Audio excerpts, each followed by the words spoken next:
De la presencia del Frente Frío número 10 que afecta con bajas temperaturas, sobre todo a las zonas altas de la capital, el jefe de gobierno, José Ramón Amieva, indicó que se estima atender a 2.500.000 personas que se encuentran en situación de vulnerabilidad, principalmente adultos mayores, niños y niñas, con la entrega de prendas de abrigo, comida caliente y alojamiento en albergues. Todo esto a través del programa Invierno Contigo. Añadió que las bajas temperaturas aún no han causado afectaciones en las zonas agrícolas de la ciudad y que en materia escolar no se tiene pensado suspender las clases.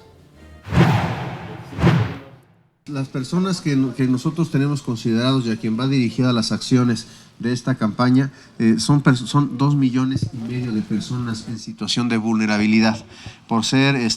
personas mayores con alguna enfermedad, por ser niñas, niños, por ser personas que tienen esta situación de vulnerabilidad.